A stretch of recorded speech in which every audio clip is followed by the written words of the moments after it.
E aí, pessoal, tudo bem com vocês? Vamos lá para mais um vídeo dessa semana. Ontem o Google lançou aqui o Gemini 3 e o Google Anti-Gravity e a gente vai comentar um pouco sobre isso nesse vídeo de hoje.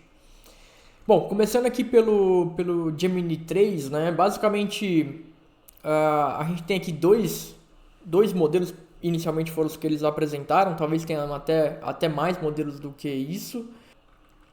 Aqui basicamente o que ele vem falando, né, sobre o Gemini 3, ele vai focar aqui, vamos dizer, né, em alguns pontos, né? O primeiro deles é na capacidade multimodal, então o Google já vinha focando nos seus modelos na capacidade multimodal, em interpretação de imagem, de vídeo e etc. Então a capacidade multimodal ela foi aprimorada aqui, né, no pro caso do Gemini 3. Para além da capacidade multimodal, eles focaram um pouco também na questão de código, né? Até por isso que eles lançaram o Anti-Gravity, né? O Gemini 3 está muito interconectado com o Anti-Gravity, já já a gente vai comentar sobre ele. Mas o que para mim foi mais interessante, todo o resto aqui obviamente tem os seus pontos ali de... é, é, tem informações que são interessantes, né? Mas como eu já venho comentando, né, em algumas outras frentes aqui, alguns outros tópicos, tanto a Microsoft, né, com os modelos da OpenAI, quanto a própria OpenAI, quanto a Anthropic, né, eles têm desenvolvido soluções de código. Então lá a Anthropic com Cloud Code, é, a OpenAI lá com Codex, né, eles vêm competindo ali por essa frente de quem vai desenvolver a melhor ferramenta de código. E o Gemini estava ficando um pouco para trás, apesar de ser possível utilizar os modelos do Gemini em algumas estruturas. Porém, agora aqui com o Anti-Gravity, o Gemini entra de forma bem mais séria na jogada, apesar de o Anti-Gravity não ser único exclusivamente ali para o Gemini, né? Esse é um ponto aqui interessante, então a gente vê como as ferramentas elas começam ali a competir entre elas. E um outro ponto que eu achei bastante interessante também foi a questão do Gemini 3 Deepthink, que é um modelo que obviamente vai ter um custo aí elevadíssimo, né? Mas a gente tem uma questão aqui.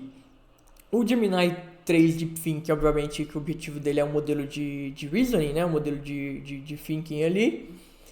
Mas ele obteve um resultado bastante promissor ali no ArcadeAI, né? Mais especificamente no ArcadeAI 2, que a gente já comentou aqui no canal também, vou deixar o link aqui na descrição. E ele teve um ganho consideravelmente grande aqui para a parte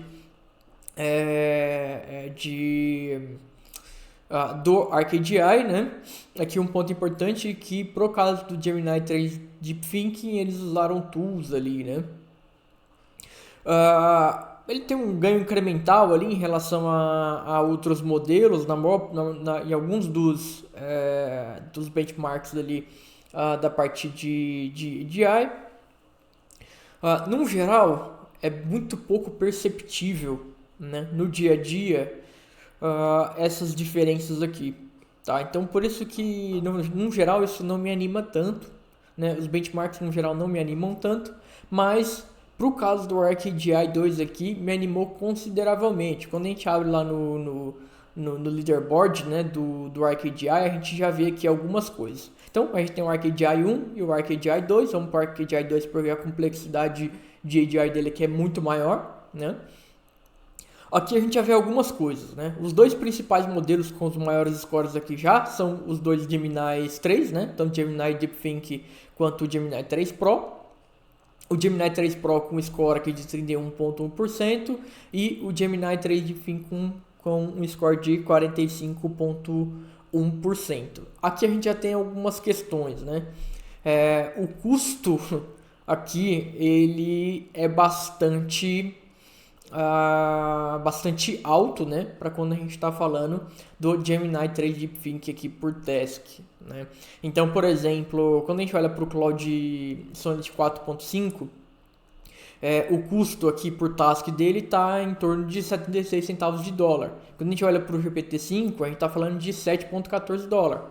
Quando a gente olha para o Gemini 3 Pro, a gente está falando aqui de 0,8 dólares. Então, o custo aqui do Claude com o Gemini 3 Pro, muito próximo, apesar do Gemini 3 Pro ter um score consideravelmente maior do que o Claude, do Claude 4.5 Sonnet.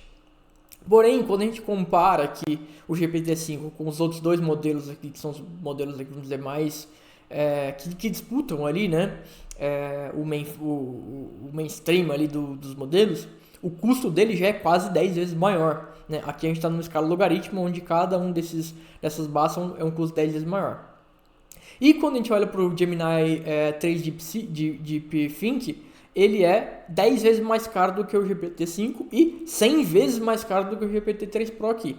Então, apesar de ele ter um ganho, vamos dizer aqui, né, de 50%, né, em relação ao Gemini 3 Pro, ele tem um custo 100 vezes maior.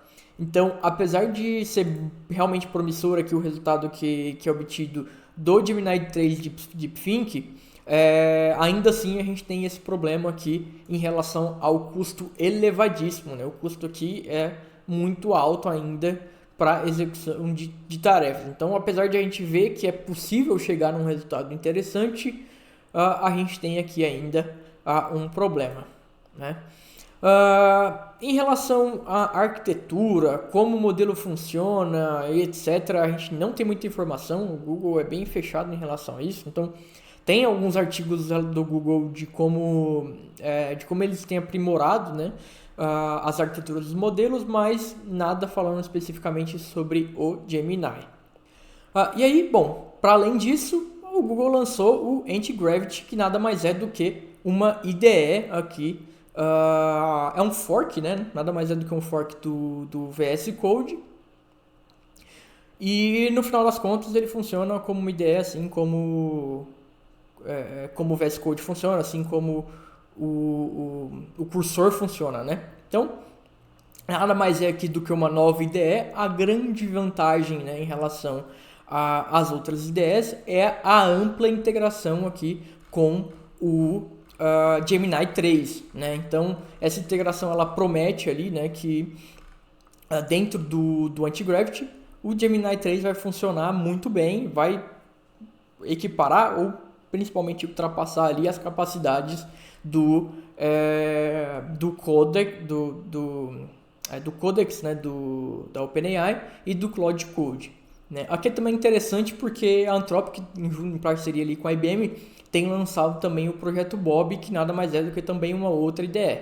Então a gente vê que alguns desses provedores ali estão partindo para esse caminho de fornecer IDEs, né? Eu ainda não testei, vou testar para usuários aqui unitários, né? Vamos dizer assim, tá gratuito, obviamente provavelmente o custo dos modelos não, né? Mas vou testar aqui e trazer um vídeo para vocês mostrando como que funciona aí essa plataforma, tá? Queria trazer rapidinho aqui para vocês esses dois temas porque eu achei bastante interessante a evolução no Arc e essa nova ideia aí que o Google tem lançado. Beleza? Valeu pessoal, a gente se vê na próxima.